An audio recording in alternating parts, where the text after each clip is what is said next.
Hello dear student, आइए आपका स्वागत है। हम लोग class 7 maths chapter number 3 exercise 3.1 में आंकड़ों का प्रबंधन डाटा हैंडलिंग के क्वेश्चन करेंगे। आज क्वेश्चन पर जाने से पहले मैं आपको एक बात और बता देता हूँ आज कि आप रेंज कैसे निकालते हैं, परास कैसे निकालते हैं या परिसर कैसे निकालते हैं। ठीक है, एक बात आप और देखिए, परिसर या उसको बोलते हैं रेंज।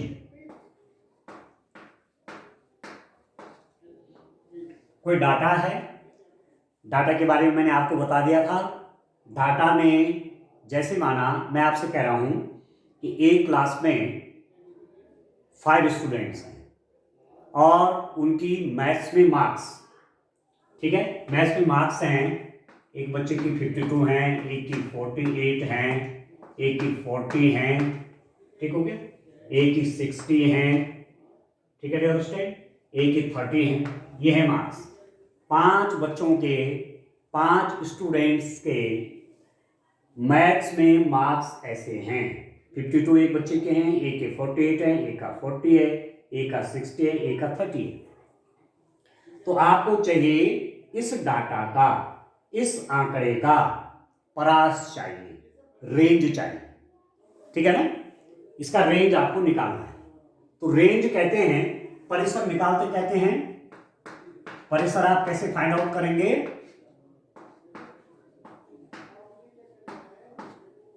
आंकड़े का सबसे बड़ा मान माइनस आंकड़े का सबसे छोटा मान, ठीक है ना। सबसे बड़ा आंकड़ा कौन है? आंकड़े का सबसे बड़ा मान कौन है? देखो 52, 48, 60, 40, 60, 30 में सबसे बड़ा कौन है? 60 है। तो 60 माइनस सबसे छोटा है इनमें 30, तो आपके पास आ गया 30। ये निकल गया आपका परिसर, या इसको बोलेंगे परास, या इसको कहेंगे रेंज, ठीक है। जो आंकड़ा उपलब्ध है उस आंकड़े में सबसे बड़ा मान में से सबसे छोटे मान को घटाएंगे तो वो निकल जाएगा परिसर। उसको बोलते हैं इंग्लिश में रेंज, हिंदी में कहते हैं परिसर या परास। तो सबसे बड़ी वैल्यू क्या थी? 60। सबसे छोटी क्या थी? 30। 60 में से 30 माइनस क्या? 30 है, ठीक है। आप समझ गए? अच्छा, अब इस एक्सरसाइज का क्वेश्चन नंबर 1 देखिए। एक्सरसाइज 3.1 का क्वेश्चन नंबर 1 देखिए।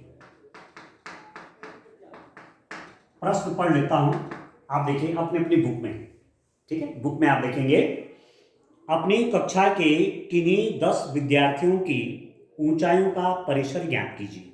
यह है आपका प्रश्न। Find the range of Heights of any 10 students of your class. Class के किन्हीं 10 बच्चों की ऊंचाइयों का परिसर आप ज्ञात कीजिए, ठीक है। तो ये क्वेश्चन आपका थोड़ा देख लीजिए। ये आपका क्वेश्चन है डियर स्टूडेंट, एक्सरसाइज 3.1 के। इन क्वेश्चंस को करने का प्रयास करते हैं, ठीक हो गया। ये पढ़ लीजिए क्वेश्चन। इंग्लिश मीडियम के कुछ स्टूडेंट हो सकते हैं हमारे साथ, तो उनके लिए भी, वैसे आपके पास बुक होगी, ठीक है। क्लास 7 के क्वेश्चन कर रहे हैं, क्लास 7 की बुक के क्वेश्चंस हैं, आप देखिए, ठीक हो गया। तो क्वेश्चन आता है, find the range of Heights of any 10 students of your class. अपनी कक्षा के किन्हीं 10 विद्यार्थियों की ऊंचाइयों का परिसर ज्ञात कीजिए। अब क्लास में बच्चे हैं, उनकी ऊंचाइयां नापी गई, ठीक है। तो माना बच्चों की ऊंचाइयां क्या क्या निकली? 10 बच्चों की ऊंचाइयां, ठीक है। 10 विद्यार्थियों की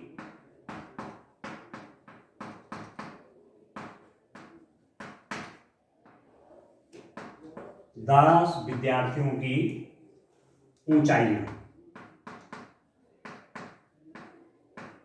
हाइट्स ऑफ 10 स्टूडेंट्स, ठीक है।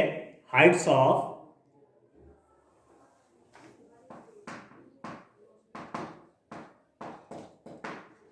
10 स्टूडेंट्स।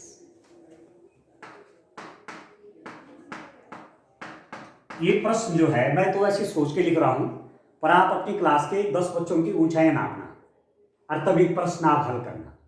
तो मैं तो अपने मन से ही कर रहा हूँ कि 140 सेंटीमीटर हो सकता है कोई स्टूडेंट, कोई 150 सेंटीमीटर का हो सकता है, कोई 141 सेंटीमीटर उसकी ऊंचाई हो सकती है, किसी की ऊंचाई हो सकती है 149 सेंटीमीटर, किसी की 148 सेंटीमीटर, किसी की 142 सेंटीमीटर, ठीक हो गया।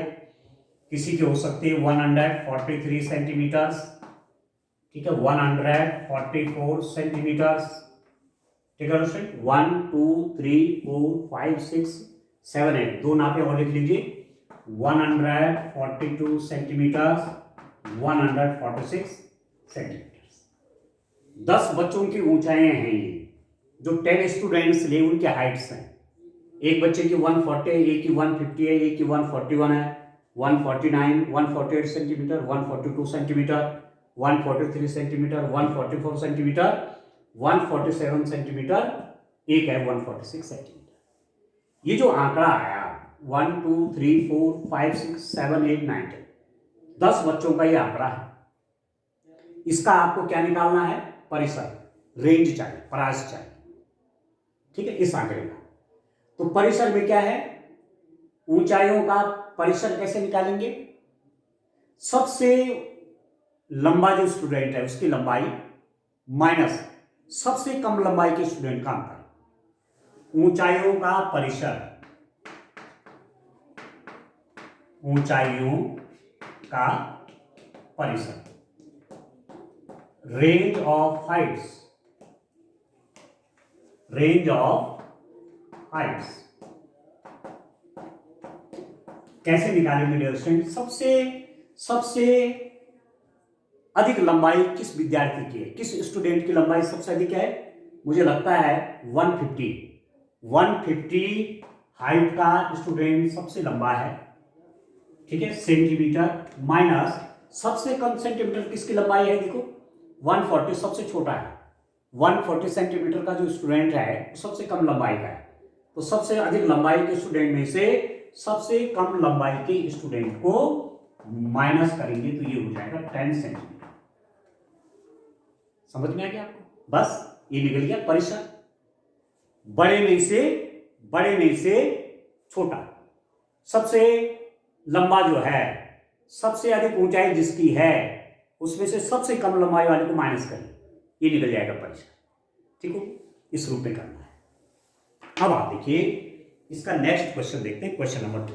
बड़े इंटरेस्टिंग है, आंकड़ों का प्रबंधन। आप इसको 8th में भी पढ़ेंगे, आप 9th में भी पढ़ेंगे, आगे बड़ी बड़ी क्लासेस से ये चलता है, ठीक है। तो आप समझ लीजिए ठीक से, तो यहां आपको समझ में आ जाएगा, तो फिर आगे आपको दिक्कत नहीं आएगी, ठीक है। चलिए क्वेश्चन नंबर 2 की ओर चलते हैं डियर स्टूडेंट। क्वेश्चन नंबर 2 में क्या है आप देखिए,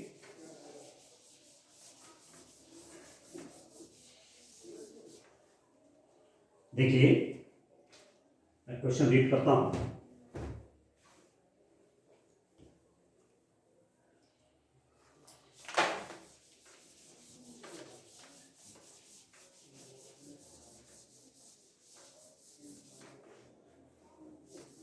देखिए dear student, next question solve करते हैं। आप देखिए,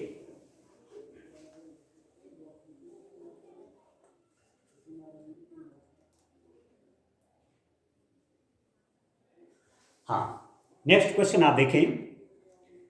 कक्षा के एक मूल्यांकन में प्राप्त किए गए निम्नलिखित अंकों को एक सारणीबद्ध रूप में संगठित कीजिए, ठीक है, ये क्वेश्चन है।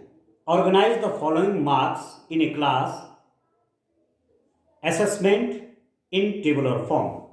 तो देखिए मैं एक डाटा लिख देता हूं क्वेश्चन नंबर 2 में, जो आंकड़ा आपके पास है किसी क्लास का उसको मैं लिख देता हूं। आप देखिए 4, 6,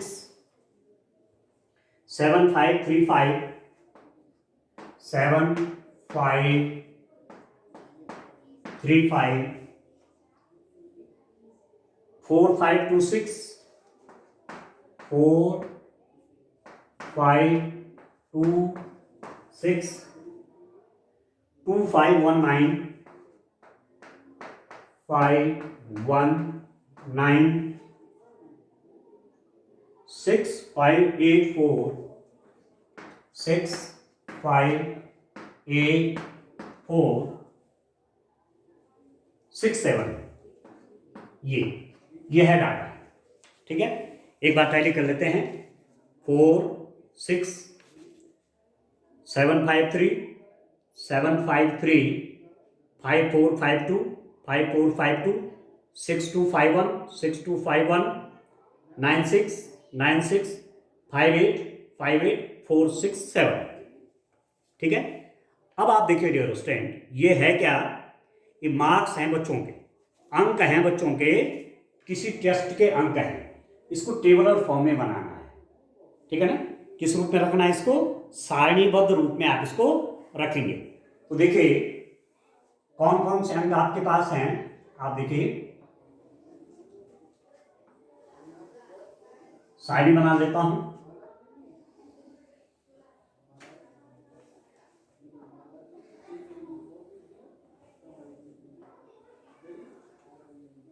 ठीक है, यहां लिख देता हूं अंक। ध्यान दीजिए किस ढंग से सारणी बनाएंगे आप। Organisation of data, organisation of data, आंकड़ों का प्रबंधन किस रूप में करेंगे उनको देखिए। अंक, अंक, ठीक है, मिलान चिन्ह। अब अंक को आप लिख दीजिए डिजिट्स, यहां लिख देता हूं, चलिए,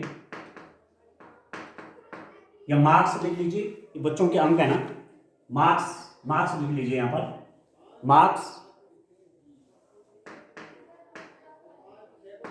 ठीक है, यहां पर लिख दीजिए मिलान चिन्ह,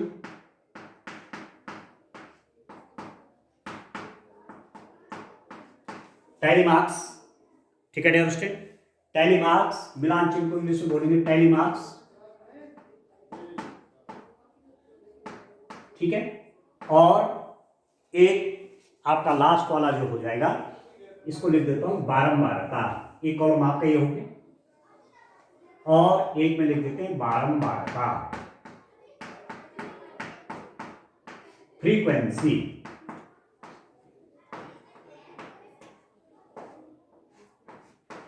ठीक है, इसी को मैं कॉलम बना देता हूं यहां। अब आप ध्यान दीजिए, बड़ा इंटरेस्टिंग क्वेश्चन है। आप देखिए कौन कौन कौन इसमें अंक हैं, कितने कितने मार्क्स बच्चों के, पहले उसको देखिए आप। सबसे कम से अधिक की ओर चलते हैं। सबसे कम अंक कितना है? 1, यहां लिख देते हैं 1। ठीक है, 1, 1 कितनी बार है? 1 देखिए, 1 केवल एक बार है, एक ही बच्चे के नंबर 1 है। ठीक है, तो मिलान चिन्ह के लिए इसके लिए ऐसे आप स्टिक खड़ी कर देंगे 1, और बारंबारता 1, बारंबारता मतलब कितनी बार आया? 1 केवल एक ही बार आया है। इसके बाद आपके पास यहां 2 भी है, यस 2 है, 2 यहां कितनी बार है? आप देखिए 1 2 2 बार है, तो 2 आपका 2 टाइम आया है, तो 2 स्टिक ऐसे खड़ी कर देंगे, इसको बोलते हैं मिलान चिन्ह। ठीक है, 3 भी है, यस 3 भी है। 3 कितनी बार आया है? एक बार यहां पर है, ओनली 1 टाइम, तो एक कर लीजिए ऐसे, एक स्टिक खड़ी कर दी, यानी दिया हुआ। ठीक है, 4 कितनी बार आया? आप देखिए 4 का जो अंक है, ये बच्चों के नंबर है ना, बच्चों के अंक हैं, तो 4 अंक कितने बच्चों के? 1 2, ठीक है, 3। 4 कितनी बार आया? 1 2 और 3, ये 3 टाइम आया है, और इसके लिए आप 3 स्टिक ऐसे खींच लीजिए, इसे कहते हैं मिलान चिन्ह।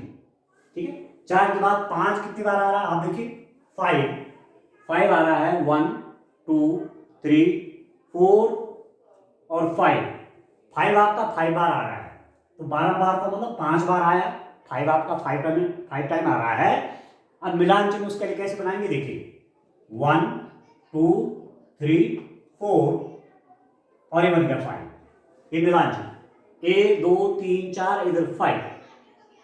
ठीक है, तो 5 का टैली मार्क्स कैसे बनेगा? ऐसे, 6 कितनी बार आया आप देखिए, 6, 1 2 3, 6 आया आपके, 3 और 1 है 4, ये 4 टाइम आया है। तो आप बना दीजिए 1 2 3 और 4, 6 भी हो गया। अब देखो 7, 7 कितनी बार आया आप देखिए, 7 जो आया है 1 और 2 टाइम आया है 7, ये 2 टाइम, ठीक है। 8 कितनी बार आया है, 8 आया आपका एक बार, तो 8 आपका एक बार और एक बार आया है, तो इसको 1 कर लीजिए, ठीक है। थोड़ा कम पड़ गया ना, तो इसके लिए टैली मार्क 1, ठीक है। और 9 भी है अभी, तो थोड़ा सा इसको और बढ़ा देता हूं, आप देखिए थोड़ा और नीचे बढ़ाया है, ऐसे इसको बढ़ा दीजिए, ठीक है। अब मैं अंक लिख रहा हूं 9 का, अंक जो 9 वाला है, 9 भी है ना एक बार, ये देखो एक बार 9 भी आया है, तो 9 एक बार आया है, तो पहले मार्क आपका 1 स्टिक आ जाएगी, ठीक हो गया। अब एक चीज देखिए, 3 4 7, ठीक है, 12 16 18 19 20 हो गया। बारह मारताओं का योग, 1 2 3 4 5 6 7 8 9 10 11 12 13 14 15 16 17 18 19 20, बिल्कुल सही हो गया, ठीक हो गया। तो किस रूप में आपने ये बनाया, इसको पहले एक बार मैं फिर बताता हूं आपको। ये किसी बच्चों के अंक हैं, स्टूडेंट्स के मार्क्स हैं, ये आपको इसको क्या बनाना है, एक सारणी बनानी है इसकी, ठीक है। सारणीबद्ध रूप में आप लिख देंगे, सारणीबद्ध रूप में, टेबुलर फॉर्म,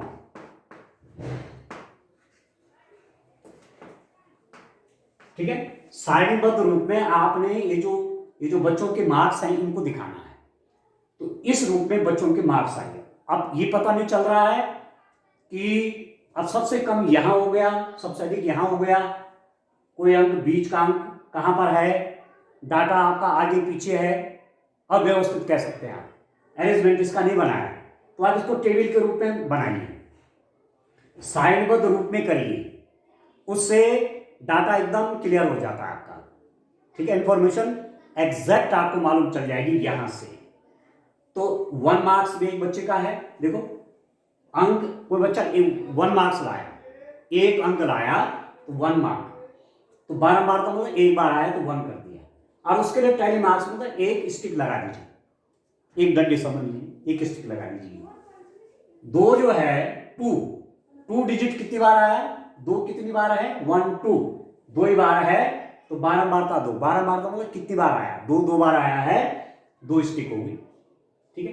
3 कितनी बार आया है आपके पास, 3 आया है डियर स्टूडेंट, ओनली 1 टाइम, 3 केवल एक बार आया, तो 12 मारता उसकी हो जाएगी 1, फ्रीक्वेंसी हो जाएगी 1 और स्टिक उसके लिए 1। 4 कितनी बार आया आप देखिए, 1 2, ठीक है, 3, 4 आया 3 टाइम, तो 4 की 12 मारता, 4 की फ्रीक्वेंसी 3 स्टिक लगाई ये।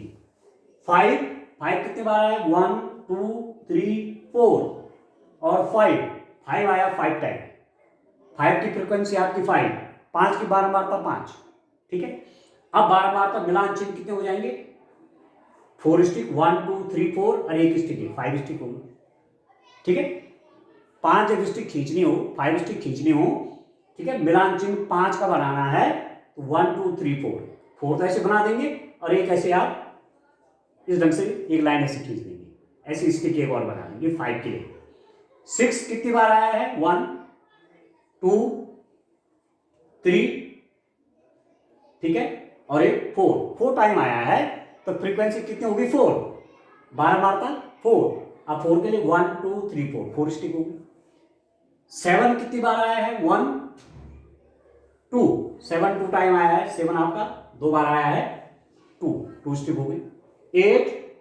8 आपका कितनी बार आया है, 8 आया ओनली 1, तो इसकी फ्रीक्वेंसी 1, ठीक है, फ्रीक्वेंसी 1 हो गई, एक स्टिक हो गई।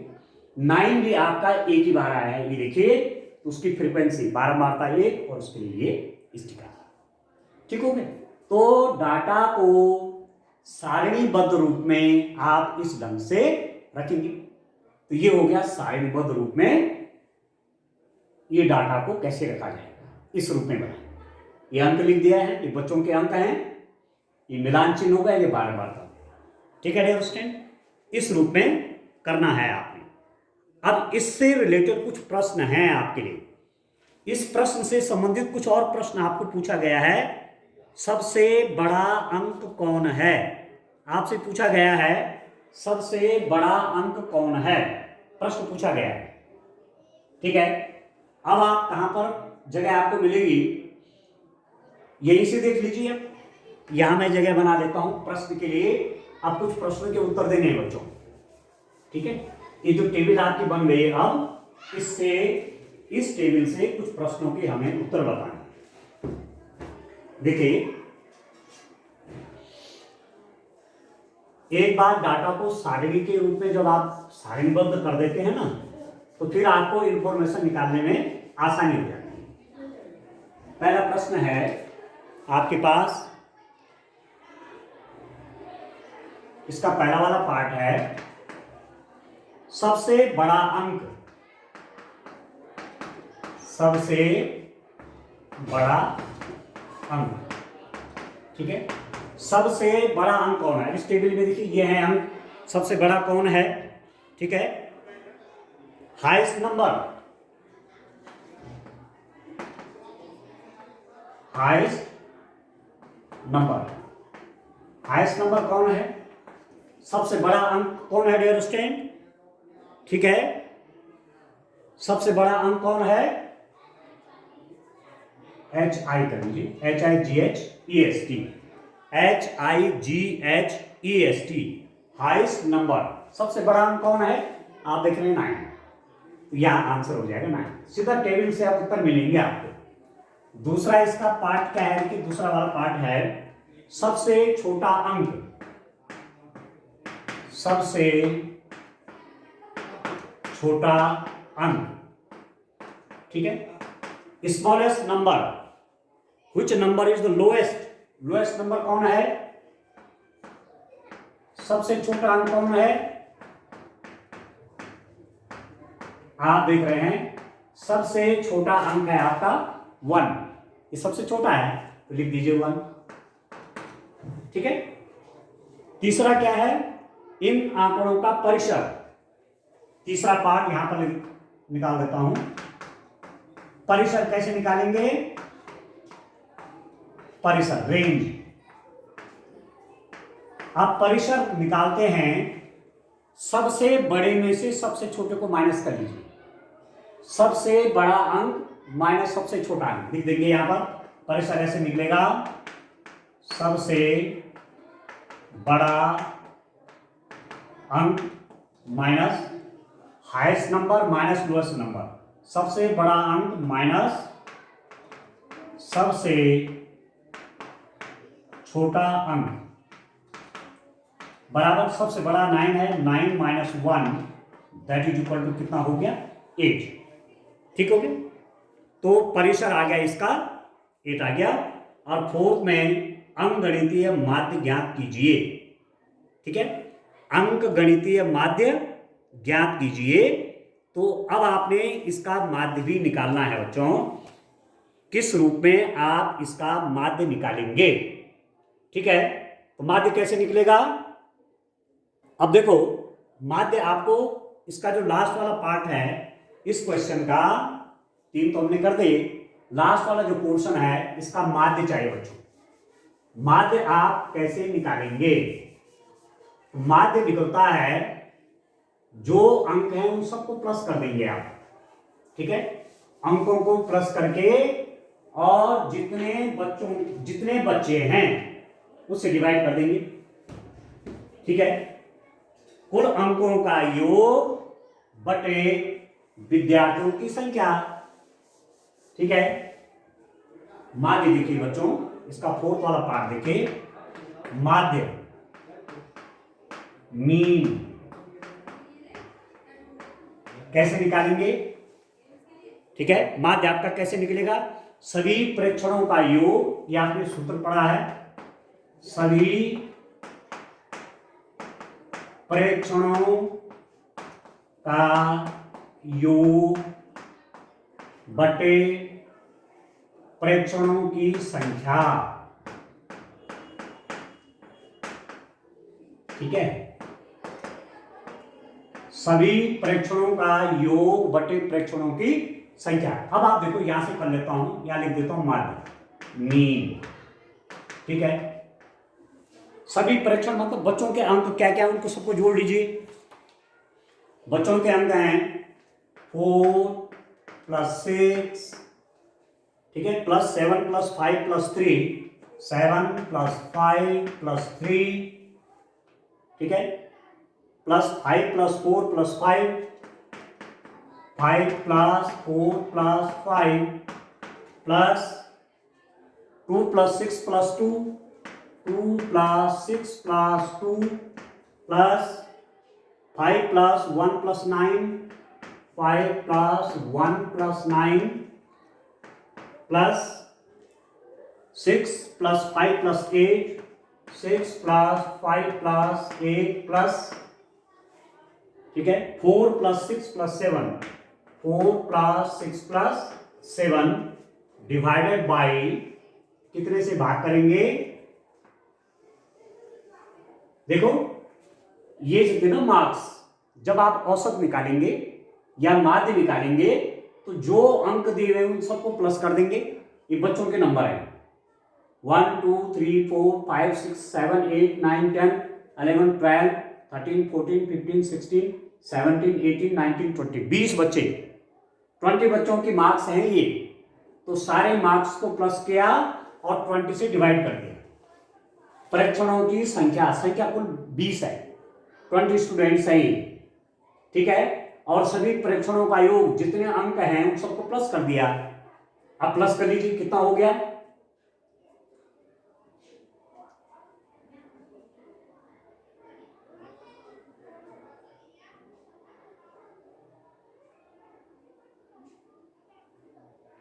ये आ गया 100, ठीक है। ये जो सम आया ये कितना आ गया? 100। यहां पर लिख दीजिए 100, 100 बराबर 100/20।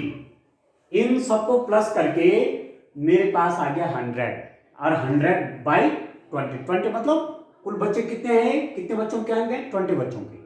तो प्रेक्षण ये 20 के हैं, ऑब्जर्वेशन आपके पास 20 है, 20 बच्चों की मार्क्स हैं, तो 20 से डिवाइड हो जाएगा। और आपने इसको काटा 20 से 100 को डिवाइड करेंगे तो 25 जा 100। तो जो आपके पास माध्य आएगा, जो आपके पास मीन आएगा रिजल्ट, वो कितना आया? 5 आ जाएगा मीन आपका। आ रहा समझ में? मीन कितना आ जाएगा? 5 आ जाएगा। तो इस रूप में आप माध्य निकालेंगे, मीन निकालेंगे, ठीक है। तो और भी अभी आगे क्वेश्चन इसमें आएंगे, तो धीरे धीरे जब आगे बढ़ेंगे तो और अच्छा आपको क्लियर होगा। आज के लिए इतना ही, थैंक यू, बाय बाय।